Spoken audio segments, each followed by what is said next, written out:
এই কি অবস্থা সবার? আমি দীপ দুর্লভ। সো আজকে মেইনলি আমরা মারাত্মক ৪ কোশ্চেনটা সলভ করব। সো এই কোশ্চেনটা বেশ ইন্টারেস্টিং ছিল, দেখতেই পারতেছো। সো এখন কোশ্চেনটা সলভ করার জন্য মেইনলি আমাদের অনেকগুলো প্রি নলেজও দরকার আছে, যে আসলে কয়েকটা জিনিস তোমরা যদি ভালোভাবে না জানো এই কোশ্চেনটা সলভ করা বেশ টাফ হয়ে যাবে। সো আপাতত ফার্স্টে আমরা কোশ্চেনটা পড়বো, ওকে? দেন বুঝবো যে কোশ্চেনটা আসলে চাইছেটা কি, দেন আমরা কোশ্চেনটা সলভের দিকে ধীরে ধীরে আগায় যাব। ওকে ওকে, আচ্ছা তাহলে আমরা শুরু করি। তো এখানে যে কোশ্চেনটা আছে, কোশ্চেনটা মূলত বলছে যে এখানে একটা অক্টাগন সাইজের পাথর বা ইট যাই বলো কিছু একটা আছে এবং এর ভর হচ্ছে 100 টন। আমরা জানি 1 টন সমান সমান 1000 কেজি। 1 টন সমান সমান কত? 1000 কেজি, এটা আমরা সবাই জানি। তার মানে আলটিমেটলি তোমার 100 টন সমান কত হবে? 100 টন সমান সমান হবে তোমার 1,00,000 কেজি, মানে বেশ ভারী একটা পাথর। ওকে, তো এরকম পাথর কয়টা আছে দেখো, বলা আছে যে 6টা পাথর আছে এরকম। এখন কথা হচ্ছে, প্রবলেম হচ্ছে দেখি বলা আছে যে অক্টাগন সাম্রাজ্যের রাজা অক্টাগনুদ্দিন টুকু, ঠিক আছে? তিনি হচ্ছে একটা সাম্রাজ্যের রাজা, সাম্রাজ্যের নাম হচ্ছে অক্টাগন। সে চায় তার রাজ্যের একটি সপ্তম আশ্চর্য থাকুক, ঠিক আছে? সো আমরা আগে জানি যে আসলে পৃথিবীতে এরকম সপ্তম আশ্চর্য বলতে একটা জিনিস আছে। সো তোমরা সার্চ দিবে এবং এটা চেঞ্জ হয়, এটা সবসময় ফিক্স থাকে এরকম না। দেন 1000 জন শ্রমিককে পিরামিড অফ অক্টাগন বানানোর দায়িত্ব দেয়, ঠিক আছে? সো সপ্তম আশ্চর্য বানাইতে চাই হচ্ছে তার রাজ্যে একটা। সো এটাই হচ্ছে pyramid of octagon. So pyramid of octagon হচ্ছে একটা এমন একটা স্ট্রাকচার যেটা হচ্ছে কাইন্ড অফ রাজা অক্টাগনুদ্দিন এক্সপেক্ট করতেছে যে যে সপ্তম আশ্চর্য হবে। সো দেন এই কাজের জন্য প্রতি 100 জুল কাজ করলে শ্রমিকদের সে 5টি গোল্ড কয়েন দিবে বলে প্রতিজ্ঞা করে, ঠিক আছে? সো এখন কথা হচ্ছে যে গড়ে প্রতিটি শ্রমিকের আয় কত হবে, এবং এখানে বলা আছে যে আসলে কয়জন শ্রমিককে দিছে? 1000 জন শ্রমিক আসলে মেইনলি পিরামিড অফ অক্টাগন বানানোর দায়িত্ব দেয়। তো কোশ্চেনটা আই গেস মোটামুটি বুঝতে পারছি। এখন এই কোশ্চেনটা সলভের জন্য কি কি প্রি নলেজ লাগবে সেটা আমরা একটু বুঝি। তো আমাদের প্রথমে বোঝা লাগবে যে শক্তির সংরক্ষণশীলতা আমরা শর্টে বুঝবো, আর আমরা মেইনলি খুব ডেসক্রাইব করা একটা ভিডিওর লিঙ্ক আমরা ডেসক্রিপশনে দিয়ে দিব, ঠিক আছে? যেটার মাধ্যমে শক্তির সংরক্ষণশীলতা বা ইট থেকে কিভাবে কৃতকাজ হিসাব করে এগুলা ফুল ডিটেলসে পাওয়া যাবে। প্লাস আমরা একটা পিডিএফও দিয়ে দিব। পিডিএফে তোমার মোটামুটি 8-9টা বা মতো মনে হয় অঙ্ক আছে, খুবই সুন্দর সুন্দর অঙ্ক, তোমার একদম জিরো লেভেল থেকে একদম ইনফিনিটি লেভেল পর্যন্ত, ঠিক আছে? সো যারা একটু বেসিক জানতে চাও তাদের জন্য প্রথম দিকের অঙ্কগুলা খুবই ইন্টারেস্টিং হবে বা খুবই হেল্পফুল হবে তোমার। আর যারা একটু অ্যাডভান্স জানতে চাও তাদের জন্য হচ্ছে শেষের দিকের অঙ্কগুলো, ঠিক আছে? মূল কথা সব আছে পিডিএফে এই রিলেটেড। সো এই পিডিএফটা আমরা সবাই দেখবো। তো আপাতত আমরা আমাদের প্রশ্ন সলভিংয়ে ফোকাস করি। যে প্রথমে আমরা শিখতেছি শক্তি সংরক্ষণশীলতা, এরপরে আমরা শিখবো মেইনলি বিভব শক্তি। আচ্ছা, আমরা একটু পেনের সাইজটা একটু ছোট করি। ওকে, বিভব শক্তি। দেন আমাদের আর কি শিখতে হবে? দেন কৃতকাজ। আচ্ছা, ও হ্যাঁ, আরেকটা কনসেপ্ট লাগবে হালকার উপর, সেটা হচ্ছে ভরকেন্দ্র, ঠিক আছে? এই 4টা কনসেপ্ট। তো এখন কথা হচ্ছে যে ধাপে ধাপে আমরা কনসেপ্টগুলো শিখবো আর ধীরে ধীরে আমরা অঙ্কটা সলভ করব। সো শুরু করি আমরা। প্রথম কনসেপ্ট কি? প্রথম কনসেপ্ট হচ্ছে শক্তি সংরক্ষণশীলতা। শক্তি সংরক্ষণশীলতা। সো ফার্স্টে আমরা সংরক্ষণশীলতা বিষয়টা বুঝি। আমরা শর্টে বলবো কারণ আমরা অলরেডি বললাম যে একটা ভিডিও করা আছে, সেখানে তোমরা খুব ডিটেলসে পাবা। তো সংরক্ষণশীলতা বলতে বোঝায় যে কোনো কিছু সংরক্ষণ থাকা। সংরক্ষণ থাকা মানে কি? তুমি যেরকম ফ্রিজে যদি একটা খাবার আজকে রাখো, পরের দিন কি খাবারটা খাইতে পারো। কেন খাইতে পারো? কারণ তুমি আগের দিন যেভাবে রাখছিলা খাবারটা পরের দিনও সেম রকমই আছে, তাই না? মানে আলটিমেটলি কোনো চেঞ্জ আসে নাই। তো সংরক্ষণ বলতে এটাই বোঝায় যে আসলে তোমার যে কোনো একটা জিনিস তুমি রাখলা, সেটা যদি চেঞ্জ না আসে সেটাই সংরক্ষণশীল। সে যে কোনো একটা জিনিসের পরিমাণ তুমি ক্যালকুলেট করলা, যে আগে যেমন ছিল পরেও তেমন আছে, তো এটাও সংরক্ষণশীল, ঠিক আছে? ঠিক আছে। তো এই সংরক্ষণশীলতা হচ্ছে মেইনলি আমাদের বইয়ে 3টা আছে, যেরকম তোমার ভরবেগের সংরক্ষণশীলতা আছে,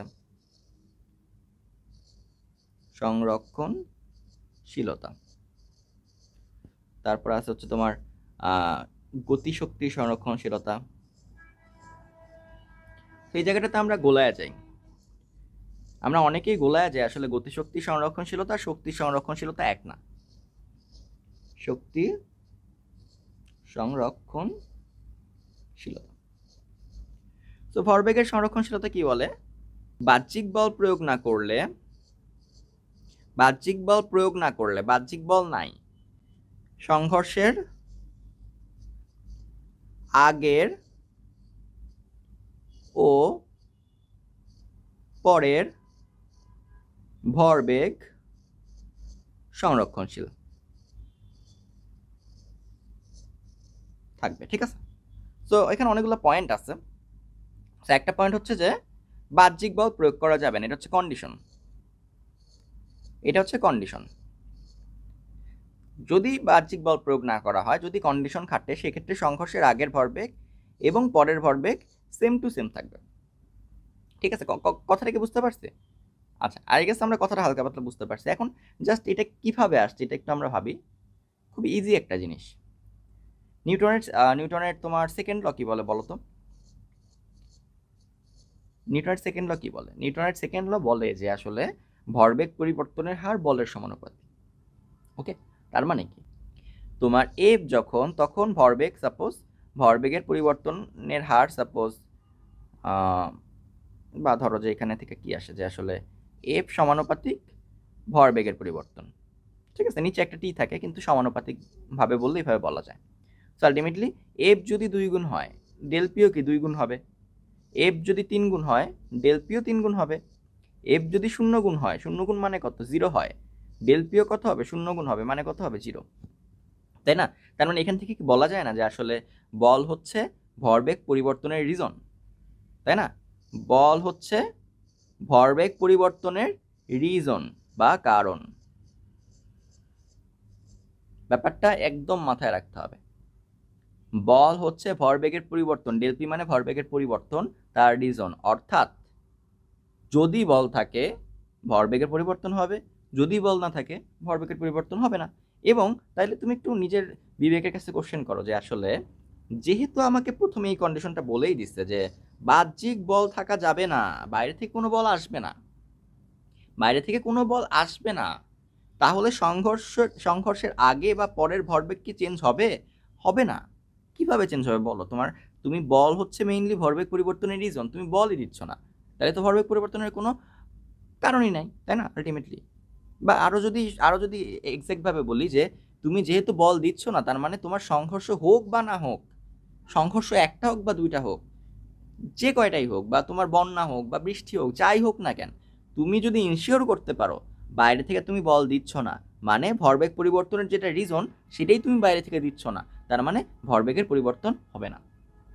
ঠিক আছে, এটাই ছিল তোমার ভরবেগ পরিবর্তনের রিজন, এটাই ছিল তোমার ভরবেগের সংরক্ষণশীলতা। ওকে, এখন কথা হচ্ছে যে গতিশক্তি সংরক্ষণশীলতা কি?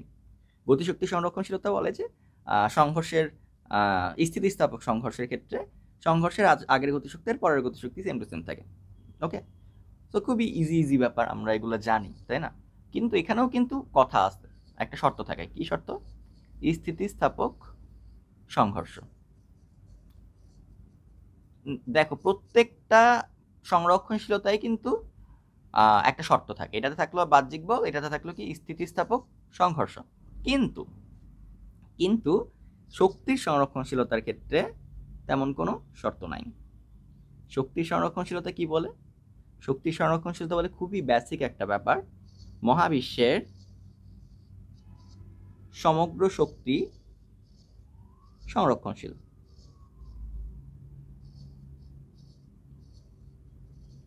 এর মানে কি? মহাবিশ্বে আগে যে পরিমাণ শক্তি ছিল এখনো সেই পরিমাণ শক্তি আছে, তাই না? আগে যে পরিমাণ শক্তি ছিল এখনো সেই পরিমাণ শক্তি আছে। কেন সেই পরিমাণ আছে? কারণ এক্সট্রা করে কোনো শক্তি সৃষ্টিও হয় নাই, কোনো শক্তি ধ্বংসও হয় নাই। ঠিক আছে, শক্তি সংরক্ষণশীলতা এভাবেও বলা যায় যে শক্তির সৃষ্টি বা ধ্বংস নেই। আই গেস আমরা শক্তি সংরক্ষণশীলতার কনসেপ্টটা ক্লিয়ারলি বুঝতে পারছি। পাশাপাশি আমরা ভরবেগের সংরক্ষণশীলতা এবং গতিশক্তি সংরক্ষণশীলতা সম্পর্কেও হালকা পাতলা আইডিয়া পেয়ে গেছি। ওকে, ঠিক আছে, এবার আমরা নেক্সট পয়েন্টে যাই। নেক্সট পয়েন্ট হচ্ছে বিভব শক্তি।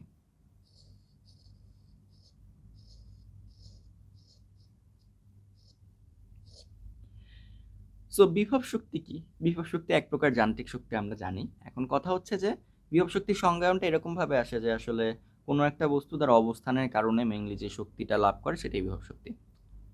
কিন্তু এটা আসলে কি মিন করে?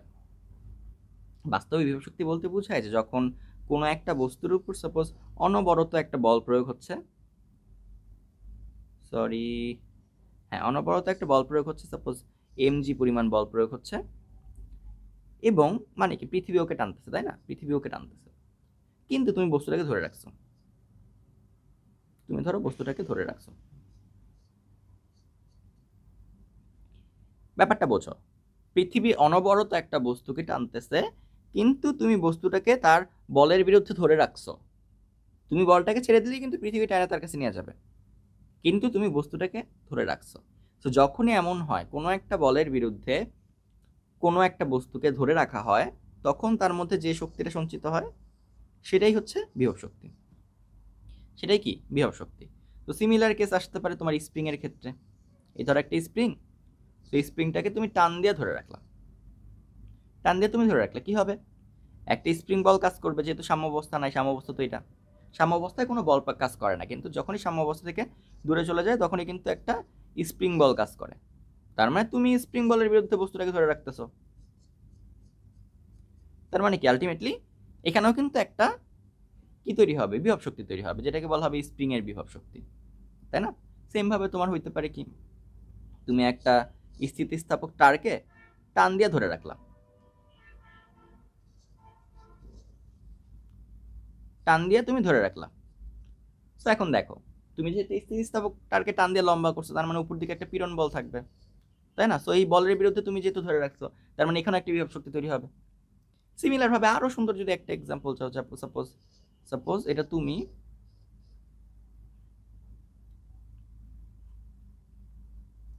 সাপোজ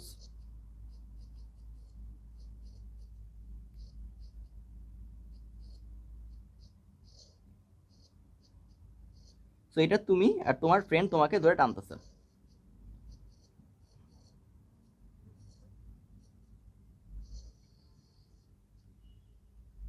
ঠিক আছে? তুমি তোমাকে তোমার ফ্রেন্ড ধরে টানতেছে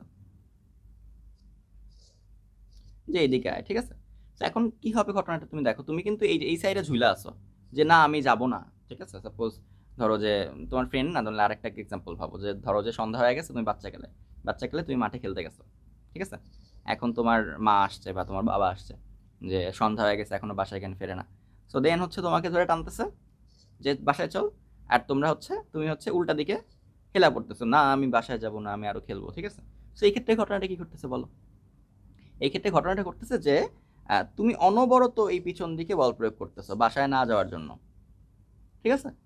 কিন্তু তুমি যাইতে পারতেছো না, তুমি বল প্রয়োগ করতেছো, কিন্তু বল প্রয়োগ করলে তো এইদিকে ত্বরণ হওয়ার কথা, কিন্তু ত্বরণ হচ্ছে না। কেন হচ্ছে না? কেন হচ্ছে না বলো? কারণ তোমার মা তোমাকে এখানে ধরে রাখছে যে না তোর যাইতেই হবে। কিন্তু জাস্ট ভাবো, কিন্তু যদি বাই এনি চান্স তোমার মা রাগ করে তোমার হাতটা ছেড়ে দেয়, কি হবে? তুমি ধপাস এখানে পড়ে যাবা, তাই না? পড়ে যাবে না এখানে? এর কারণ কি? এর কারণ হচ্ছে তোমার তুমি অনবরত বল প্রয়োগ করতেছিলা, তোমার মা তোমাকে বাধা দিয়ে ধরে রাখছিল, এবং যখন ধরে রাখছিল তখন তোমার মধ্যে ধীরে ধীরে বিভব শক্তি সঞ্চিত হচ্ছিল, এটাও বিভব শক্তি। এবং যখনই তোমার হাতটা ছেড়ে দিচ্ছে, তখনই বিভব শক্তির ধর্ম যেটা, বিভব শক্তি একটা যান্ত্রিক শক্তি, এবং বিভব শক্তি যেই তোমার হাতটা ছেড়ে দেওয়া হয়েছে তখনই এই বিভব শক্তি আরেকটা যান্ত্রিক শক্তি, যেটাকে বলে গতিশক্তিতে রূপান্তরিত হয়ে গেছে, এবং তুমি গতি পায় থপাস করে পড়ে গেছে, ঠিক আছে? তো আই গেস কনসেপ্টটা এবার বুঝতে পারছি যে আসলে যখন অনবরত একটা বল একদিকে ক্রিয়া করে এবং ওই বলের বিরুদ্ধে কোনো একটা বস্তুকে ধরে রাখা হয়, জোরপূর্বক ধরে রাখা হয়, তখন ওই বস্তুর মধ্যে যে শক্তিটা সঞ্চিত হয় ওইটাই বিভব শক্তি। সেটা হতে পারে তোমার পৃথিবীর বিরুদ্ধে তুমি একটা বস্তু ধরে রাখো, কিংবা স্প্রিং বলের বিরুদ্ধে ধরে রাখো, বা স্থিতিস্থাপক গুণাঙ্কের বিরুদ্ধে ধরে রাখো, বা এরকম কোনো অদ্ভুত সিনারিওর ক্ষেত্রে যে একটা মানুষকে তুমি মর্জির বিরুদ্ধে ধরে রাখতেছো, সব ক্ষেত্রেই সেটা বিভব শক্তি। ওকে, তো আমাদের দেখো অনেকগুলা কেস কিন্তু শেষ। আমরা সংরক্ষণশীলতা বুঝতে পারলাম, বুঝতে পারছি, কি বুঝতে পারছি? বিভব শক্তি বুঝতে পারছি। দেন কৃতকাজটা আমরা একটু বুঝি। আমরা পরের পেজে চলে যাই। কৃতকাজ। সো কৃতকাজ মানে কি, আমাদের খুবই সুন্দর একটা সংজ্ঞা আছে, কৃতকাজ সমান সমান বল ও সরণের গুণফল। ঠিক আছে, সংজ্ঞা যা সূত্রও তাই। ঠিক আছে, এটা হচ্ছে একদম সত্যি কথা বলতে তুমি নিজের বিবেকের কাছে কোশ্চেন করো যে সংজ্ঞাটা আসলে অনেকটা 3-4 বাচ্চাদের মতো সংজ্ঞা হয়ে গেছে, যে আসলে এ ডব্লিউ সমান সমান এফ এস, তার মানে ডব্লিউ এর সংজ্ঞা কি, বল সরণের গুণফল, তাই না? ঠিক আছে, সংজ্ঞা এটাই, ওকে ফাইন, কোনো সমস্যা নাই। কিন্তু কিন্তু কৃতকাজের আরেকটা সুন্দর সংজ্ঞা আছে। কি সংজ্ঞা বলো তো? কৃতকাজ হলো শক্তির রূপান্তর। শক্তির রূপান্তর। কৃতকাজ মানে কি? শক্তির রূপান্তর। একটু মনে করো আমাদের আগের কাহিনীটা, যে আসলে আমরা কিন্তু দেখছিলাম শক্তি সংরক্ষণশীলতায় যে শক্তি হচ্ছে সংরক্ষণশীল। তার মানে টোটাল শক্তি কখনোই চেঞ্জ হয় না। আগে যে পরিমাণ শক্তি ছিল, সাপোজ আগে মহাবিশ্বে, এটা ধরো মহাবিশ্বে আগে 100 জুল শক্তি থাকলে, এটা ধরো তোমার কত হবে, 400 কোটি বছর আগে, 400 কোটি বছর আগে। আচ্ছা ওয়েট, পৃথিবীর ক্ষেত্রে বললাম না, আচ্ছা হোয়াটএভার, এটা কোনো সমস্যা না। মানে মূল কথা হচ্ছে যে মহাবিশ্ব যখন তৈরি হয়েছে, বা ধরো যে অনেক আগে, অনেক আগে তোমার মহাবিশ্বে যে পরিমাণ শক্তি ছিল সেটা 100 জুল। তো এখন কত শক্তি হবে বলো তো? 100 জুলই হবে, কারণ তো বলাই আছে যে মহাবিশ্বের টোটাল শক্তি কখনো পরিবর্তন হইতে পারে না, তাই না? যে পরিমাণ শক্তি ছিল আগে, এখনো সেই পরিমাণ শক্তি আছে, শক্তির কোনো সৃষ্টি বা ধ্বংস নাই। তাহলে এখন বলো তো যে আসলে শক্তি এমন একটা জিনিস যেটা সৃষ্টি হচ্ছে না, ধ্বংস হচ্ছে না, তাহলে আমরা ইউজ কেমনে করবো, তাই না? একটা জিনিস ইউজ করি, যেরকম ধরো যে একটা খাবার, সাপোজ বার্গার, এটা তুমি কিভাবে ইউজ করতেছো? বার্গারটা এখন আছে, 5 মিনিট পরে নাই, কই গেছে তোমার পেটে, খাওয়া শেষ, তো তুমি ইউজ করতেছো। বা ধরো যে তোমার তুমি সাপোজ একটা জব করো, তুমি বেতন পাইলো 30,000 টাকা, দেন তুমি বা ভাবলা যে নতুন বেতন পাইছি, একটু বাজার করতে চাই, ঠিক আছে, 30,000 টাকা নিয়ে গেলা শপিংয়ে, দেখলা নাই, শপিং করে আসছো, 30,000 টাকা নাই, কই গেল, শেষ হয়ে গেছে, তুমি ইউজ করে ফেলছো, ধ্বংস হয়ে গেছে, তাই না? সো এইগুলো হচ্ছে ইউজ করা। তাইলে শক্তি কেমন ইউজ করতেছে? শক্তি তো এরকম করা যাবে না, তাই না? যে শক্তি সাপোজ তুমি 100 জুল শক্তি নিয়ে গেলা, ওই শক্তিটা ধ্বংস করে ফেলাইলা, ওই শক্তিটা তুমি খায়া হজম করে ফেলাইলা, এটা তো পসিবল না। তাহলে শক্তি ইউজ করি কেমনে? শক্তি ইউজ করি আমরা রূপান্তরের মাধ্যমে। শক্তি ইউজ করি আমরা রূপান্তরের মাধ্যমে, আর যে রূপান্তরটাকেই বলা হয় কৃতকাজ। তার মানে কৃতকাজ হচ্ছে শক্তি ইউজের একটা পন্থার মতো। কথা বুঝতে পারছি? কৃতকাজ হচ্ছে শক্তি ইউজের একটা পন্থার মতো। তার মানে ব্যাপারটা তুমি একটু বোঝো, যে একটা বস্তুর মধ্যে সাপোজ 100 জুল শক্তি ছিল, কোনো একটা ঘটনা ঘটানোর পর তুমি নিজে ঘটাইছো, ঠিক আছে, তুমি কোনো একটা ঘটনা ঘটাইছো, দেন আলটিমেটলি দেখা গেল যে বস্তুটার মধ্যে এখন 120 জুল শক্তি আছে। খুব ইন্টারেস্টিং বিষয়। তখন নিজের কাছে অবাক লাগবে, কি রে, এখানে তো এটা ঘটনা কি ঘটলো, শক্তি তো সংরক্ষণশীল থাকার কথা ছিল, এখানে 20 জুল শক্তি কই থেকে আসলো, তার মানে তো আমি নতুন কিছু আবিষ্কার করে ফেলছি, তাই না? জিনিসটা এরকম না, কারণ শক্তি তো সৃষ্টি হইতে পারে না, তাহলে এখানে 20 জুল এক্সট্রা কই থেকে আসলো? সেখানে হচ্ছে মজার বিষয়, যে আসলে এই যে 20 জুল এক্সট্রা শক্তিটা আসছে, এইটা হচ্ছে তুমি ওর উপর কাজ করছো দেখে আসছে। মানে তোমার থেকে 20 জুল শক্তি হারায় গেছে, এবং যে শক্তিটা হারাইছে সেই শক্তিটাই ওর মধ্যে প্লাস হয়ে গেছে। তাহলে বলো তো তোমার কৃতকাজ কত হবে? 20 জুল, তাই না? তুমি মূলত তোমার 20 জুল শক্তিকে রূপান্তরিত করে বস্তুটার মধ্যে 120 জুল শক্তি বাড়ায় দিছো। ওকে, কনসেপ্টটা বুঝতে পারছি? সিমিলার ওয়েতে তোমার ধরো যে সিমিলার একটা কনসেপ্ট, তোমার একটা বস্তু ধরো নিচে ছিল, এর মধ্যে শক্তি ছিল 0 জুল, দেন বস্তুটাকে তুমি উপরে নিয়ে আসলা, এখন ওর মধ্যে শক্তি আছে 100 জুল। সেম, যে ভাই বস্তুটার মধ্যে তাকে শক্তি ছিল না, এক শক্তি কই থেকে আসলো? জাদু?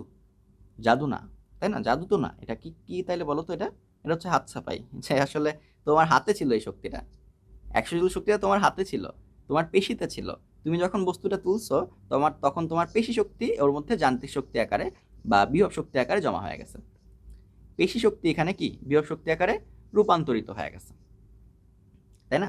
0 জুল শক্তি থেকে 100 জুল শক্তি হয়েছে পার্থক্য কত? 100 জুল। তার মানে 100 জুলই হচ্ছে তোমার কৃতকাজ। কনসেপ্টটা কি ক্লিয়ার?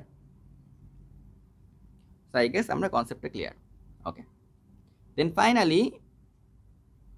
ফাইনালি আমাদের জানতে হবে হচ্ছে ভরকেন্দ্রের কনসেপ্ট। ওকে, ভরকেন্দ্রের কনসেপ্টটাকে দেখি আমরা। সো ভর কেন্দ্রের কনসেপ্টটা খুবই ইজি কনসেপ্ট, জটিল কিছুই না। আমরা জটিল কিছু করাই না, তাই না? আমরা জটিল কিছু করাই? আমার তো মনে পড়ে না ভাই। আমি 90% জিনিসই তোমাদের সহজ জিনিসই করাই। হয়তো কোশ্চেনটা দেখতে তোমার একটু কঠিন লাগতে পারে, বাট আলটিমেটলি তোমরা যখন করতে যাবা জিনিসটা অত বেশি কঠিন হয় না। তো আমরা ভরকেন্দ্রের কনসেপ্টে যাই। ভরকেন্দ্রের কনসেপ্টে যাওয়ার আগে একটা বেসিক অঙ্ক করি আমরা। একটা বস্তু ভূমিতে ছিল, ভূমি থেকে সাপোজ এখন 10 মিটার উচ্চতায় আছে।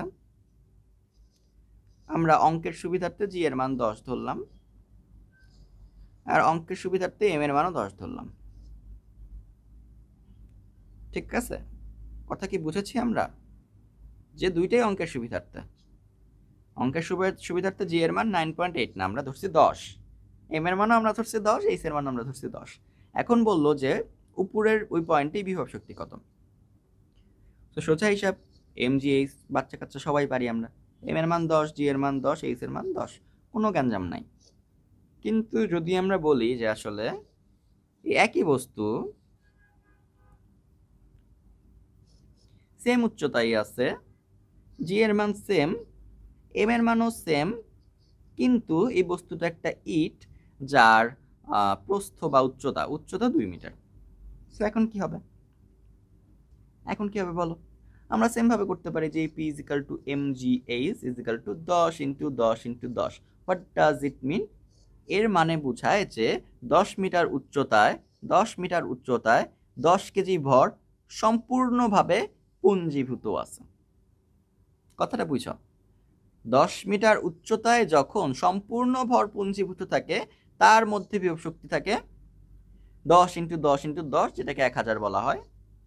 কিন্তু একটু নিজের বিবেকের কাছে কোশ্চেন করো যে এখানে কি 10 মিটার উচ্চতায় সমগ্র ভর পুঞ্জীভূত আছে?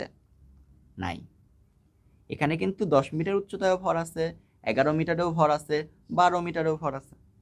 তার মানে কিন্তু এটা হবে না, 10 মিটারের এই অঙ্কটা হবে না। তো তখন আমাদের মনে আসতে পারে তাহলে তো 10 মিটার হবে না, তার মানে কত হবে? এই যে উপরিতল 12 মিটারে আছে, তার মানে EP is equal to M G H সমান সমান এম এর মান 10, জি এর মান 10, এইচ এর মান 12, শেষ 1200। কত আসে? 1200। তার মানে এটা তো মাস্ট হবে। কিন্তু এবার একটু ভাবো, এটা কি মিন করে? এটা মিন করে যে 10 কেজি ভর 12 মিটার উচ্চতায় সমগ্রভাবে পুঞ্জীভূত আছে। তার মানে এই যে 12 মিটার উচ্চতায় যদি 10 কেজি ভর সমগ্রভাবে পুঞ্জীভূত থাকতো, সেটার ইপি এর মান 1200 জুল আসতো। কিন্তু বলো, ইটের ক্ষেত্রে কি আসলেই 12 মিটার উচ্চতায় সমগ্র ভর আছে, নাকি 12তেও আছে, 11তেও আছে, 10এও আছে? তিনটাতেই আছে, তাই না? তো আলটিমেটলি এইখানে তাহলে আমরা কিভাবে অঙ্কটা করব বলো? এখানে আমরা অঙ্কটা করব ভর কেন্দ্রের মাধ্যমে। কিভাবে করতেছি আমরা বলতেছি। আগে একটা ছোট্ট এক্সাম্পল ভাবো। এইটা একদম বাস্তব উদাহরণ। ধরো যে যখন তুমি দোকানে গেলা, দেন বা রিক্সা ভাড়া দেওয়ার ক্ষেত্রে সাপোজ ধরো তুমি রিক্সা ভাড়া করতেছো, ডাক দিলাম, মামা কত নিবেন? যাবো হচ্ছে সাপোজ টিকাটুলিয়া আসছি, যাবো হচ্ছে আপনার টিএসসি। সো মামা চাইলো সাপোজ 140। তুমি বললা, না মামা এত ভাড়া তো দেওয়া যাবে না, গরিব মানুষ। সো তখন বললা যে 100 টাকা ভাড়া। পরে এখন তোমাদের মধ্যে গ্যাঞ্জাম লেগে গেল। সো আলটিমেটলি তোমরা আসলে এই জিনিসটা সলভ করবা কেমনে? তখন তোমরা যেটা করবা যে মামা আপনারটাও থাকুক, আমারটাও থাকুক। ঠিক আছে, আপনারটাও থাকবে, আপনার কত 140, আপনারটাও থাকবে, আমারটাও থাকবে। আমরা 120 রাখি। 120 কত? 140 আর 100 এর মধ্যবিন্দু। 120 কত? 140 আর 100 এর মধ্যবিন্দু। কিভাবে নির্ণয় করছি? 140 আর 100 এর গড় করার মাধ্যমে। ঠিক আছে, 240/2 120। ঠিক আছে, আরেকটু সুন্দরভাবে যদি ভাবতে চাও, 140/2 প্লাস 100/2 আকারে লেখা যায় যদি 2 2 তোমরা আলাদা করো। দেন একটু ভাবো যে আসলে 140 কার কার কথা ছিল? রিক্সাওয়ালার কথা। তার কথা কতখানি রাখা হয়েছে? অর্ধেক রাখা হয়েছে, এই যে 2। রিক্সাওয়ালার কথা কিন্তু অর্ধেক রাখা হয়েছে, কারণ 2 দ্বারা ভাগ করছো। দেন এটা কার? 100 কার কথা ছিল? আমার কথা। আমার কথা কত রাখা হয়েছে? অর্ধেক রাখা হয়েছে, তাই না? আলটিমেটলি রিক্সাওয়ালার কথা অর্ধেক রাখলা, তোমার কথা অর্ধেক রাখলা, দুইটা মিলায় একটা বানাইলা, এবং ফাইনাল কথাটা কত হলো? 120। সিমিলার ওয়েতে আমাদের এখানে ভাবতে হবে। এই ওয়েটা, এই যে থিঙ্কিংয়ের যে ওয়েটা, এটা অনেক জায়গায় ইউজ হবে, অনেক বলতে অনেক জায়গা। তোমরা যদি এই জিনিসটা ধরতে পারো তোমাদের অনেক জায়গায় কাজে দিবে, ঠিক আছে, সত্যি কথা যেটা। সো এখন এই জায়গায় দেখো যে তোমার প্রথম প্রবলেম হচ্ছিল যে তুমি কি 10 মিটার নিয়ে অঙ্ক করবা, কিন্তু প্রবলেম তুমি যদি 10 মিটার নিয়ে অঙ্ক করো তাহলে 12 মিটারের ভরগুলো তো মাইন্ড করবে। তাহলে তারপর তুমি সিদ্ধান্ত নাও, না আমি 12 মিটার ধরে অঙ্ক করি, কিন্তু সেটাও সেম প্রবলেম যে 12 মিটার নিলে তো 10 মিটার মাইন্ড করবে। সো আলটিমেটলি কী করা যায়, সলভ কি, তুমি upper level, h upper level, ঠিক আছে, এইচ আপার লেভেল আর h lower level. Upper level কত 12 মিটার, 12 মিটার, আর লোয়ার লেভেল কত 10, এদের গড় নাও। 12 আর 10 দুইটা উপাদান, উপাদান সংখ্যা কত 2, 2 দ্বারা ভাগ করলাম। সো আলটিমেটলি 12 আর 10-এ 22, 22/2 11। এইচ এর মান কত আসতেছে 11, আর এইচ এর মান 11 আসা মানে কত, ইপি সমান কত আসবে বলো, আমরা এখানে ছোট্ট করে দেখলাম, মাইন্ড করো না। ইপি সমান সমান এম জি এইচ, এম এর মান তো 10, কোনো গ্যাঞ্জাম নাই, জি এর মানও 10, কোনো গ্যাঞ্জাম নাই, এইচ এর মানের বদলে আমরা 10ও নিই নাই, 12ও নিই নাই, 11 নিছি, হয়ে গেছে 1100। ডিল। সেটাই হচ্ছে কারেক্ট আনসার। সো ভরকেন্দ্র নিয়ে মূলত এভাবেই ডিল করতে হয়। সো আমরা এখন মোটামুটি আমাদের যতগুলো প্রি নলেজ লাগবে খুব ভালোভাবে আমাদের হয়ে গেছে প্রি নলেজগুলো। প্লাস তোমরা যদি একটু বেশি প্র্যাকটিস করতে চাও, আমি আগেও বলছি, ওই যে একটা ভিডিও আছে, আমরা লিঙ্ক দিয়ে দিব, ইটের অঙ্ক আছে ওখানে, অনেকগুলো ইটের অঙ্ক আছে, করবা সব ক্লিয়ার হয়ে যাবে। ওকে, এখন আমরা মেইনলি এই অঙ্কটা সলভ করব।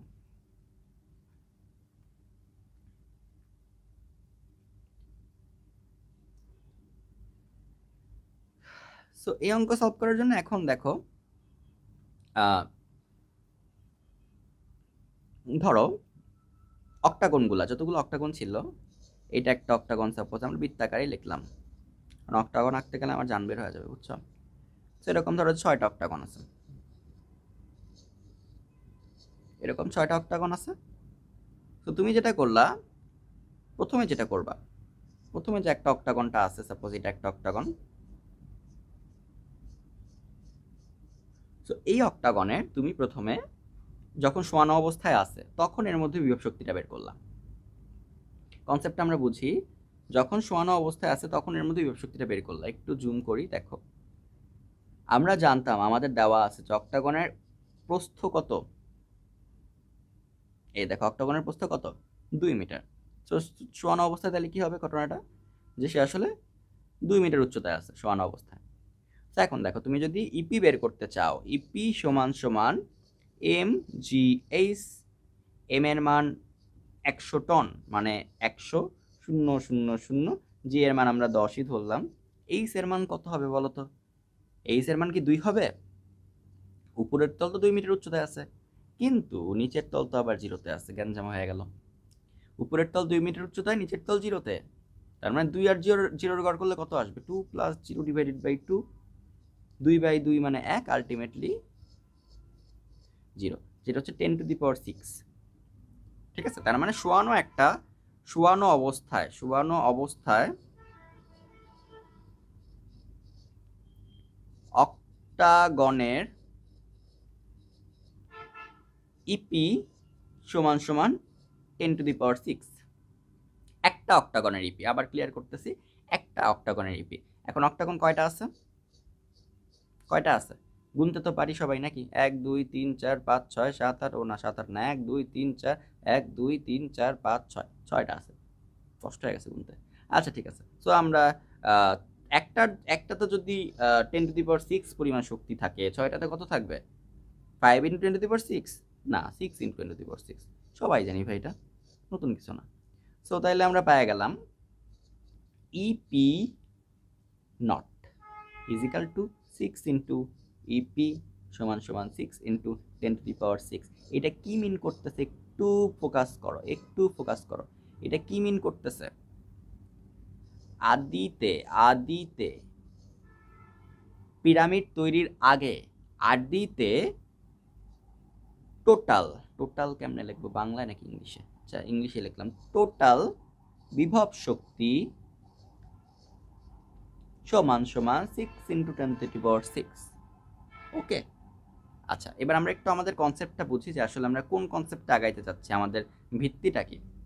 আমরা এভাবে আগাইতে চাচ্ছি যে আমরা আদিতে তো শক্তি পাইলাম, দেন পিরামিড তৈরির পরে আরেকটা শক্তি পাবো, দেন আমরা কোশ্চেন করব যে আসলে আগে শক্তি ছিল এতখানি, সাপোজ 6 × 10⁻⁶, পরে শক্তি হইলো এতখানি, এত বাইরে গেল শক্তি, শক্তিটা আসলো কই থেকে? শক্তি তো সৃষ্টি হয় না, তাই না? শক্তি সৃষ্টি হয় না, তাইলে আসলে শক্তি আসলো কই থেকে? শক্তি আসলো কৃতকাজের মাধ্যমে। তুমি অক্টাগন গুলার উপর 1000 জন শ্রমিক কৃতকাজ করছে দেখাই অক্টাগন গুলার ইন্টারনাল যে শক্তি, ইন্টারনাল শক্তি না, ঠিক বিভব শক্তি, ইন্টারনাল শক্তি বলতে আরেকটা জিনিস বোঝায়। তো বিভব শক্তি যেটা আছে সেটা বাইরে গেছে। কনসেপ্টটা ক্লিয়ার? 1000 জন শ্রমিক যেটুকু কাজ করছে সেইটুকু বিভব শক্তি এর সাথে অ্যাড হবে, অ্যাড হয়ে নতুন একটা বড় বিভব শক্তি পাওয়া যাবে। ইপিএফ কি হবে? ইপিএফ বড় হয়ে যাবে। ওকে, তো এখন আমরা বের করবো ইপিএফটা কত। এটা হচ্ছে ইপি নট বা ইপিআই লিখতে পারো, যেটা লেখো ইপিআই লিখলাম আমরা, ঠিক আছে? ইপিআই। তো এখন আমাদের মেজর টাস্ক হচ্ছে ইপিএফ বের করা, এবং ইপিএফ বের করতে আমাদের ত্রিকোণমিতির বেশটুকু হেল্প লাগবে। ওকে, ঠিক আছে।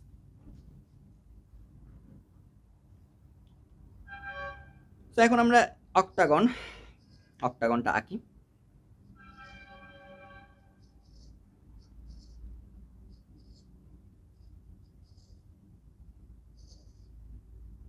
ওকে, আমাদের অক্টাগন আঁকা শেষ। এখন কথা হচ্ছে যে অক্টাগনের প্রথম কথা, এই হাইটটা কত হবে বলো তো? অক্টাগনের এই হাইটটা কত হবে বলো? আমরা দেখি, অক্টাগনের একটা তথ্য দেওয়া ছিল, আমি ভুলে গেছি তথ্যটা। 10 মিটার দেওয়া আছে। দেখো দেখো, এই যে দূরত্বটুকু, এই বাহুর দৈর্ঘ্য 10 মিটার, এই বাহুর দৈর্ঘ্য কত? 10 মিটার, এই বাহুর দৈর্ঘ্য কত? 10 মিটার, কারণ সবই 10 মিটার। এরকম ভাবে হচ্ছে অঙ্কটা সেট করা। তো এখন তাইলে আমরা যাই, নিচে যাই, নিচে নিচে নিচে, এই যে। তো দেখো, সবগুলো বাহুর দৈর্ঘ্য 10 মিটার। ওকে, কোনো গ্যাঞ্জাম নাই। তো এটা যদি 10 মিটার হয়, এটাও 10 মিটার হবে, এটাও 10 মিটার হবে, এটাও 10 মিটার হবে, এটাও 10 মিটার হবে। তাহলে 10 10 10 কত হবে? 30 হবে। 30 হবে না, 30 হবে না। কেন 30 হবে না? এইখানেই হচ্ছে গাঞ্জামটা। কারণ এইগুলা কিন্তু হেলানো অবস্থায় আছে। এটা যদি সোজা অবস্থায় থাকতো, যে 10 10 10 10 10 10, তাইলে 30 হইতো। কিন্তু যেহেতু সামথিং 10 সামথিং, তার মানে এটা কিন্তু 30 না, এখান থেকে হাইটটা কম আসবে। ঠিক আছে, এখান থেকে হাইটটা কম আসবে। আমরা ত্রিকোণমিতি, বেসিক ত্রিকোণমিতি এটুকু আমরা বুঝবো, মেনে নিচ্ছি। তো এখন আমরা দেখি যে আসলে এই ত্রিকোণমিতিটা কত আসবে আনসার। তো এটা বোঝার জন্য আমাদের প্রথমে যেটা করতে হবে,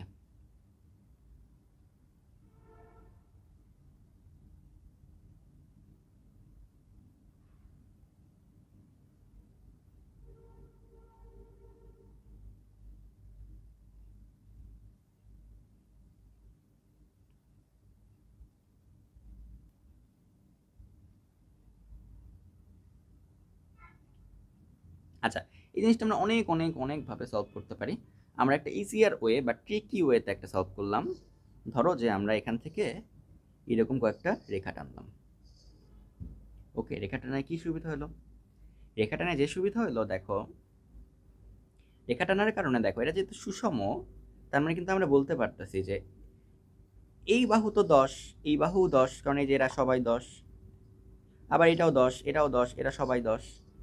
কিন্তু কিন্তু কিন্তু কিন্তু কালারই তো নাই, এই যে সুন্দর একটা কালার না, এই কালারটা নেই। কিন্তু এই পার্টটা দেখো, এই পার্টটা আর এই পার্টটা সমান, আবার এই পার্টটা এই পার্টটা সমান, এই পার্টটা এই পার্টটা সমান। এটা কিন্তু 10 না, এটা কিন্তু সমান, ইকুয়াল। তার মানে তুমি যদি খেয়াল করো, এই যে পার্টটা আছে, এই যে ত্রিভুজটা আছে, এই ত্রিভুজটা আমরা একটু সাইডে আঁকি। এই ত্রিভুজটার মধ্যে তোমার এরা সমান, এরা সমান, সমদ্বিবাহু ত্রিভুজ, তাই না? এদের কি বলে? সমদ্বিবাহু ত্রিভুজ বলে এদের। তার মানে কি সমদ্বিবাহু ত্রিভুজের এই দুই কোণ সমান হয়।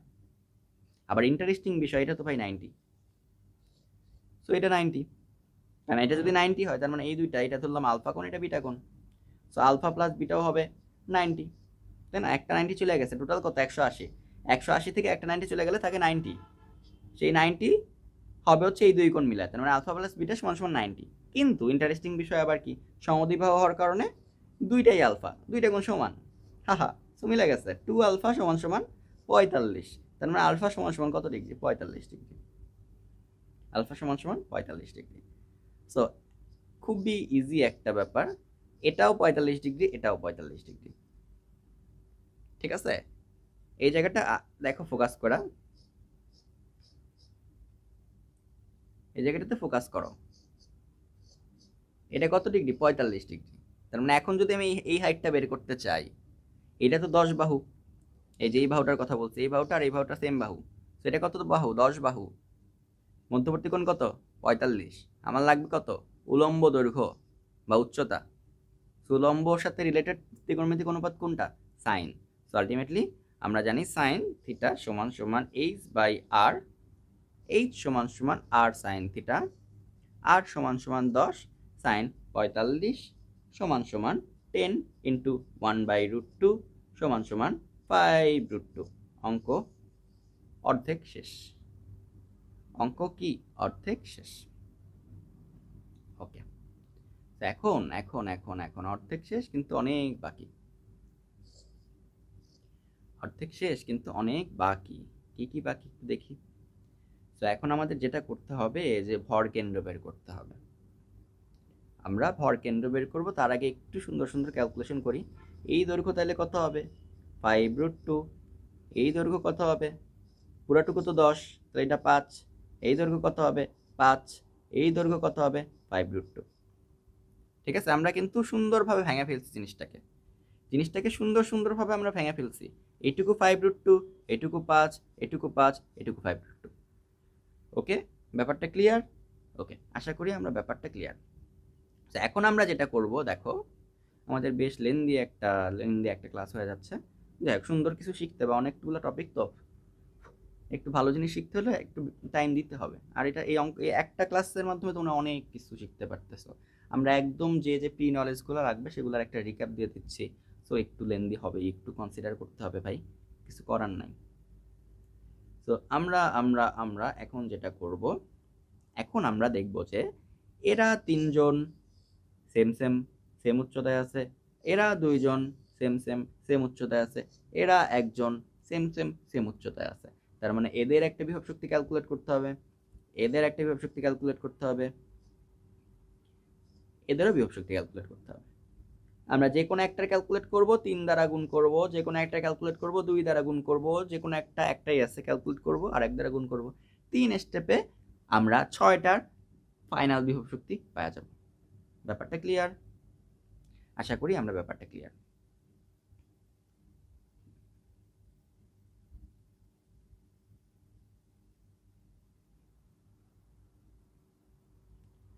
ওকে, এখন আমরা যেটা করতে পারি,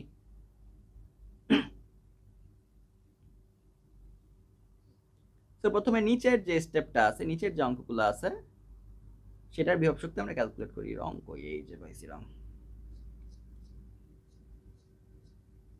তো সর্বনিচে যেটা আছে, সর্বনিচে কি ভাই? আচ্ছা সর্বনিম্নেও না, আচ্ছা এটা কি বলা যায়, এটা সবচেয়ে নিচে। ওকে, সবচেয়ে নিচে। তো সবচেয়ে নিচে যেটা আছে সেটার নিচের তল কত? 0-তে। উপরের তল কততে বলো? উপরের তল কততে এখন পারা উচিত? 5√2 প্লাস 5 প্লাস 5 প্লাস 5√2, বা অন্যভাবে বলতে গেলে 5 প্লাস 5√2 ইন্টু 2। ঠিক আছে, উপরের তল আছে 5 প্লাস 5√2 ইন্টু 2 উচ্চতায়। ওকে, তো এখন ইপি যদি নির্ণয় করতে বলে, ইপি সমান সমান এম জি এইচ। এম এর মান কত? 100 টন। 100 দিলাম, টন মানে 3টা শূন্য। জি এর মান 10। এইচ এর মান কত? এইচ এর মান তোমার 0 নাকি 5√2 ইন্টু 2? কোনটা হবে? কোনোটাই হবে না, গড় হবে। তো 5 plus 5√2 into 2 plus 0 divided by 2। Ultimately দেখা গেল যে 0 তো নাই, 0 কাটা, 2 কাটা, থাকতেছে 10⁶। এদের মিলা হয় 10⁶ ইন্টু 5 প্লাস 5√2। ক্লিয়ার? এটুকু কি বুঝতে পারছি? তার মানে আমার প্রথম টাইপের যে অক্টাগনগুলো ছিল বা নিচের সারিতে যে অক্টাগনগুলো ছিল তার এক একটার ইপি এর মান 10⁶ ইন্টু 5+5√2। তাহলে এখন নিজের বিবেকের কাছে কোশ্চেন করো, তিনটা অক্টাগন ছিল, কয়টা করে অক্টাগন ছিল? তিনটা করে অক্টাগন ছিল। তিনটা অক্টাগনের ইপি কত হবে? 3 ইপি হবে। তার মানে 3 ইন্টু 10⁶ ইন্টু 5+5√2। ব্যাপারটা ক্লিয়ার? আচ্ছা, এটাকে আমরা নামকরণ করি EPF1। 1 মিন্স ফার্স্ট সারি। ওকে ওকে, দেন পরের অঙ্কে আমরা যাই। পরের অঙ্ক। তো পরের অঙ্ক বুঝতে হলে আমাদের একটু জুম করি। ওকে, নাইস। অক্টাগন গুলা এরকম ছিল,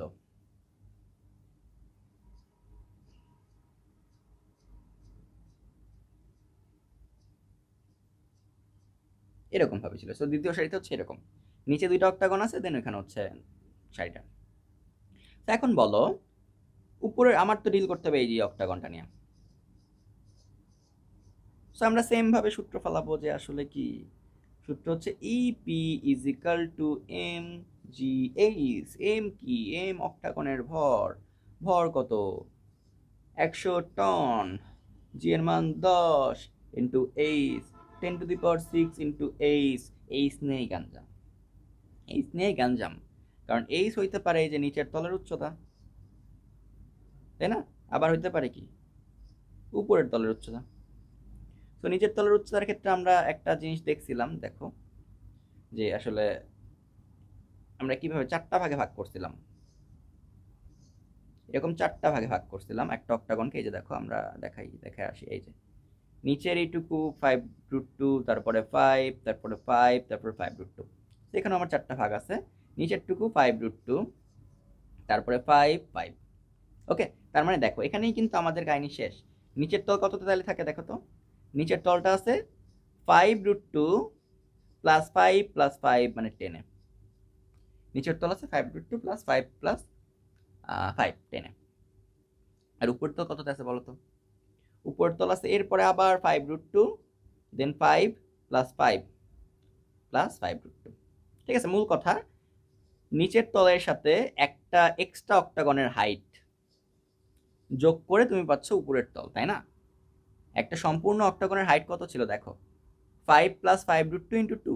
ঠিক আছে, বা অন্যভাবে বলতে গেলে যে 5√2 প্লাস 5, 5 প্লাস 5√2 মানে 5 প্লাস 5√2 ইন্টু 2। এটা হচ্ছে টোটাল একটা অক্টাগনের হাইট। সো আলটিমেটলি এই হাইটটা যোগ হবে, তার মানে উপরের তার যে হাইট সেটা হবে 5√2 প্লাস, খুবই স্যাড, প্লাস 10 প্লাস হাইট হচ্ছে কত? 5√2 প্লাস 5 ইন্টু 2। আগের অঙ্কে আমরা ইউজ করছি। সো আলটিমেটলি বলো এখন আমাকে যে আসলে আমরা কোন হাইটটা নিব? নিচের হাইটটা নিব নাকি উপরের হাইটটা নিব? কোনটা নিব বলো? আমরা কোনোটাই নিব না, আমরা নিব গড়। তার মানে 5√2 প্লাস 10, এটা হচ্ছে নিচেরটার হাইট। আর দেন উপরেরটার হাইট কত? 5√2 প্লাস 10 প্লাস এইটুকু ক্যালকুলেট করলে আসে 10√2 প্লাস 10। ওকে, আলটিমেটলি এটাকে দুই দ্বারা ভাগ। এবার ক্যালকুলেট করো তোমার কয়টা হচ্ছে এখানে। 5√2, 5√2, 10√2 আসছে 20√2 প্লাস 30 ডিভাইডেড বাই 2 সমান সমান 10√2 প্লাস 15। হ্যাঁ ঠিক আছে, 10√2 প্লাস 15। সো আই গেস আমরা হাইটও পাই গেছি। সো এখানে বসায় দাও 10√2 প্লাস 15। তো তাইলে আমরা কি পেলাম? আবার নিজের বিবেকের কাছে কোশ্চেন করো যে আমরা পাইলাম যে উপরের সারির এক একটা অক্টাগনের বিভব শক্তির মান 10⁶ ইন্টু 10√2 প্লাস 15। কিন্তু উপরের সারিতে কয়টা অক্টাগন আছে? উপরের সারিতে আমার দুইটা অক্টাগন আছে, তাই না? এই যে চিত্রটা দেখে আসি আমরা, উপরের সারিতে দুইটা অক্টাগন আছে। তার মানে কি একটার যদি এতখানি হয় তাহলে দুইটার কতখানি হবে? ডাবল হবে, এতখানি ডাবল হবে, তাই না? So 2 into EP, 2 into EP, 2 into 10⁶ into 10 to the power, sorry, 10 √2 plus 15. So I guess আমরা সবাই বুঝেই ফেলেছি। ওকে নাইস, আমরা পেয়ে গেলাম ইপি, ইপিএফ2, ইপিএফ2। আমরা কি কি পাইছি? আমরা ইপিআই পাইছি, ইপিএফ1 পাইছি, অর্থাৎ ইপি ফাইনালের প্রথম সারি, ইপি ফাইনালের দ্বিতীয় সারি পাই গেছি। এখন আমাদের কাছে শুধুমাত্র একটাই প্রবলেম, তৃতীয় সারিটা পাইনি। আহা, তৃতীয় সারি আমরা পাই নাই। পাওয়া যাব, কোনো ব্যাপার না, খুবই ইজি ইজি ব্যাপার। আমাদের আজকের ক্লাস বিশাল ক্লাস হয়ে গেছে, ঠিক আছে, রেকর্ড ক্লাস। এত লম্বা ক্লাস আমি অক্টাগনে আজ পর্যন্ত নেই নাই। ঠিক আছে, কোনো সমস্যা নেই, কোনো সমস্যা নেই। সামনে আমরা লম্বা লম্বা ক্লাস নিব। লম্বা লম্বা, এই লম্বা লম্বা একটি গান ছিল না, কি যেন গান ছিল, কি জানি গানটা, লম্বা লম্বা লম্বা, লম্বা লম্বা চুল, এরকম কিছু একটা গান ছিল। আচ্ছা এবার আমরা আপাতত লম্বা লম্বা চুল আমাদের লাগবে না, আমরা অঙ্কটা করি। সেরকমভাবে থাকে আর কি, এখানে একটা শাড়ি থাকে, দেন এখানে একটা অক্টাগন থাকে, হ্যান ত্যান, দেন এখানে একটা অক্টাগন থাকে, এখানে একটা অক্টাগন থাকে। তো আমাদের দেখার বিষয় যেটা, আমাদের দেখার বিষয় যে উপরের শাড়ির নিম্নতল কোথায় আর উপরের শাড়ির উপরের তল কোথায়, তাই না? এটাকে আমরা বলতেছি এই স্লোয়ার, আর এটাকে বলতেছি এই সাপার। কোনো গ্যাঞ্জাম নাই, খুবই ইজি ব্যাপার। তো এখন এই দুটা বের করবো আমরা, বের করে সেটা সেম কাহিনী গড় করবো, দেন আমরা পেয়ে যাবো এই অ্যাভারেজ বা ভরকেন্দ্রের উচ্চতা, বাংলা কথা ভরকেন্দ্রের উচ্চতা। তো এখন এই হাইটটা কত ভাই, এই হাইটটা কত একটু দেখো তো, এই হাইটটা কত? এই হাইটটা সমান, এই হাইটটা সমান একটা অক্টাগনের সম্পূর্ণ উচ্চতা আর একটা অক্টাগনের মাঝের উচ্চতা। সো মাঝের পার্টের উচ্চতা 10 আর সম্পূর্ণ উচ্চতা আমরা অলরেডি জানতাম যে 5√2 প্লাস 5 × 2। এই পার্টটা যারা এখনো বিশ্বাস করতে পারতেছো না তারা ব্যাকে যেয়ে দেখা আসো। একটা অক্টাগনের সম্পূর্ণ উচ্চতা 5√2 প্লাস 5 × 2, এর সাথে 2 যোগ করলে আমি পেয়ে যাচ্ছি এই স্লোয়ার সমান সমান 5√2 প্লাস 5 × 2 প্লাস 10 সমান সমান 10√2 প্লাস 10 আর 10 যোগ করলে 20। এটা হচ্ছে এই স্লোয়ারের মান। দেন এই আপার কথা হবে বলো তো, এই স্লোয়ার যেটা মূল কথা, এই স্লোয়ার যেটা হবে তার সাথে আরো একটা এক্সট্রা উচ্চতা গুণ করলে তুমি, সরি যোগ করলে তুমি পেয়ে যাবে এই আপার। সবগুলা কেসে দেখো, তুমি এই আগের কেসটাতে দেখো, এই স্লোয়ার ছিল 0, এর সাথে তুমি হাইট যোগ করছো, পায়ে গেছে এই আপার। দেন এই কেসে দেখো, এই স্লোয়ার ছিল 5√2 প্লাস 10, এর সাথে তুমি হাইট যোগ করছো, কি পাইলা? আপার পেয়ে গেছো। সেম ভাবে এখানে এই স্লোয়ার কত, এইটা, এই আপার কত হবে বলো? 10√2 প্লাস 20, এর সাথে হাইট যোগ হবে, হাইট মানে 5√2 প্লাস 5 × 2 সমান সমান 10√2 প্লাস 10 না তো 20 সরি 10√2 প্লাস 10, আই গেস ঠিক আছে। ঠিক না থাকলে আসলে খুবই স্যাড বিষয়, আমরা মেনে নিচ্ছি, ঠিক আছে। সো 20√2 প্লাস 30, আগের বার কত আসছিল জানি আপনারটা, আগের বার আসছিল, আচ্ছা এই এই এই 20√2 প্লাস 30, এখানেও কি তাই আসলো? খুবই দুঃখজনক ব্যাপার, কোথায় গ্যাঞ্জাম?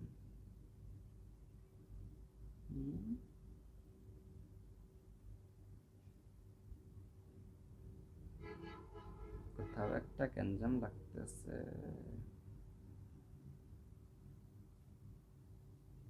আচ্ছা একটু দাঁড়াও, আমরা একটু দেখি। না ঠিক আছে ঠিক আছে ঠিক আছে ঠিক আছে, আমরা অন্য আরেকটা দেখছিলাম। আগের বার আসছিল তোমার এই স্লোয়ারটা, তো দেখলামই, ঠিক আছে, কোনো সমস্যা নেই। তো এখন এখন আমরা কি করব, আমরা যদি এইচটা বের করতে চাই, এইচ বের করবো কি, এইচ আপার নিতে হবে, এইচ লোয়ার নিতে হবে, গড় করতে হবে, কারণ দুইটার একটাও নিতে পারবো না। So 10√2 plus 20 plus 20√2 plus 30 divided by 2। So ultimately কি দাঁড়াচ্ছে দেখো তো, 30√2 প্লাস 50 ডিভাইডেড বাই 2, পুরাটার উপর ডিভাইডেড বাই 2, তো সমান সমান 15√2 প্লাস 25। তো ইপি সমান সমান কি হবে, এখান থেকে আমরা পাচ্ছি, আচ্ছা এখান থেকে কত পাচ্ছি জানো, এখান থেকে আমরা পাচ্ছি 15√2 প্লাস 25, অ্যান্ড ইপি সমান সমান আমরা জানি এমজিএইচ মিনস এম কত ছিল, এম ছিল এক লেখা 5টা শূন্য, এর সাথে তুমি গুণ করতেছো 10 ইন্টু এইচ কত 15√2 প্লাস 25, ব্র্যাকেট দিতে হবে। তো 10⁶ ইন্টু 15√2 প্লাস 25, এটা কি, এটা কি পাইলাম আমরা? এটা পাইলাম তৃতীয় সারির একটা অক্টাগনের বিভব শক্তি। তো তৃতীয় সারিতে কয়টা অক্টাগন আছে? একটাই অক্টাগন আছে, তার মানে EPF3 তৃতীয় সারির বিভব শক্তি সমান সমান 1 ইন্টু ইপি সমান সমান কি থাকবে? যেটা ইপি এর মান সেটাই থাকবে, কারণ এক গুণ হয়েছে, তাই না? এটাই অ্যান্সার, শেষ। তো আমাদের প্রথম সারির বিভব শক্তি বের হয়ে গেছে, দ্বিতীয় সারির বিভব শক্তি বের হয়ে গেছে, তৃতীয় সারির ফাইনাল বিভব শক্তি বের হয়ে গেছে। সবগুলা যোগ করলেই আমরা পাওয়া যাব টোটাল বিভব শক্তি। তো প্রথমটার বিভব শক্তি কত ছিল দেখে আসি আমরা। প্রথমটার বিভব শক্তি ছিল 3 ইন্টু 10⁶ ইন্টু 5 প্লাস 5√2। ওকে, ঠিক আছে, আশা করি 3 ইন্টু 10⁶ ইন্টু 5 প্লাস 5√2, দেন প্লাস আমার EPF2 এর মান কত ছিল দেখি তো, কোথায় গেল EPF2? এটা না তো, এই যে এটা এটা তো 10√2 প্লাস 15, 10√2 প্লাস 15, 10√2 প্লাস 15, আর এখানে 2 ইন্টু 10⁶ প্লাস EP3 কত দেখি আমরা, 10⁶ ইন্টু 15√2 প্লাস 25, সেরকম কিছু একটা আসবে। দেন আলটিমেটলি তোমরা যখন ক্যালকুলেট করবা তখন পাবা 10⁶ কমন যাবে, ভিতরে থাকবে 15 প্লাস 15√2 প্লাস 2, 10⁶ কমন যাবে 20√2 প্লাস 30 প্লাস 15√2 প্লাস 15, এরকম কিছু একটা আসবে। দেন আলটিমেটলি 10⁶ কমন 15 30 25 কত হয়? কত হয় বাচ্চারা? 70 হয়। দেন 15√2 20√2 15√2 কত হয় বাচ্চারা? 50 হয়, 50√2। আশা করি ভুল যায় নাই, হ্যাঁ ভুল যায় নাই আই গেস। এরপর এখান থেকে আবার একটা 10 কমন যায়, 10 কমন গেলে 10⁻7 5√2 প্লাস 7, খুবই সুন্দর একটা নাম্বার আসছে, এটা হচ্ছে EPF। ইপি কত? EPF। এইবার মজার বিষয়, অনেক মজার বিষয়। আমরা জানতাম আদিতে ছিল কত 6 ইন্টু 10⁶, এখন আছে কত 10⁻7 ইন্টু 5√2 প্লাস 7, অনেক বেশি, তাই না? অনেক বেশি। তাহলে এখন দেখো প্রায় 10 গুণেরও বেশি। তাহলে বলো এই যে শক্তিটা আছে, এই যে এক্সট্রা বিভব শক্তিটা আসলো কেমনে? এটা আমরা অলরেডি আমরা বলছি, এটা আসছে কৃতকাজের মাধ্যমে। তার মানে কৃতকাজ সমান সমান EPF মাইনাস EPI।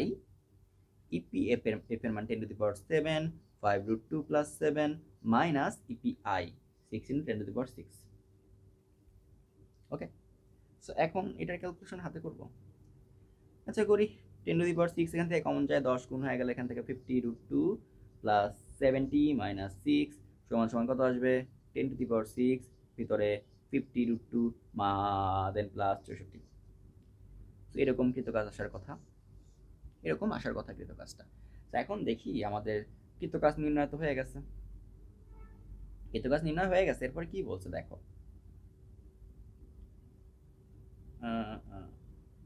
এরপরে বলছে যে আমাদের প্রতি 100 জুল কাজে 5টি করে গোল কয়েন দেবে। ঠিক আছে, প্রতি 100 জুল কাজে যদি 5টি করে গোল কয়েন দেয় তাহলে টোটাল কয়টি গোল কয়েন পাবে? 5/100। 5/100 মানে কিন্তু এটা বোঝায় যে আসলে 5 প্রতি 100। এটা পরে কিভাবে দেখো, এই জিনিসটা পরে কিভাবে এটা বোঝো।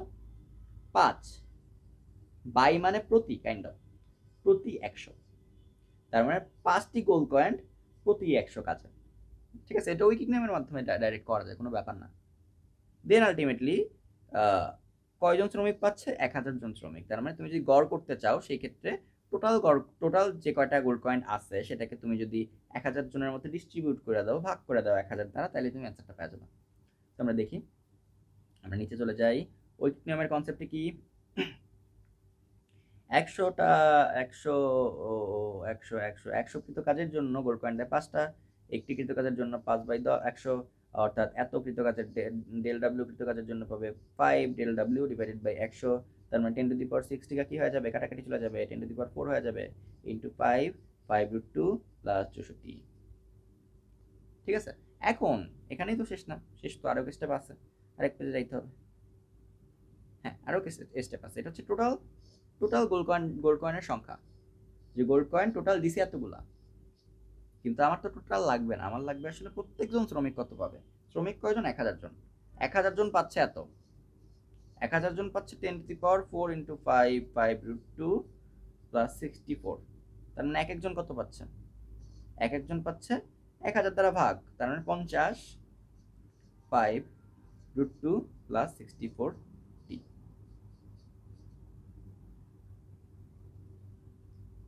ক্যালকুলেটর কই? ক্যালকুলেটর নাই। সো আই গেস সবাই ব্যাপারটা বুঝতে পারছি। এটাই হচ্ছে মূল কনসেপ্ট। আমরা রিক্যাপ আর দিলাম না, কারণ অলরেডি 1 ঘন্টার কাছাকাছি ক্লাস হয়ে গেছে। তো তোমরা একটু ধাপে ধাপে ব্যাপারগুলো বুঝো, তোমরা পারবা, খুব জটিল কিছু না। আমরা মেইনলি বেসিক খুবই মেজর 4টা কনসেপ্ট নিয়ে আজকে আলোচনা করছি, এবং সেগুলোর মাধ্যমে আমরা এই টোটাল যে অক্টাগনের কেসটা আছে সেটা আমরা সলভ করছি। ওকে, সো মারাত্মক কোশ্চেনগুলো করতে থাকো। এটার মেবি সলভ করছিল তানজিব, কংগ্রাচুলেশন, গুড জব, অনেক ভালো করছিস।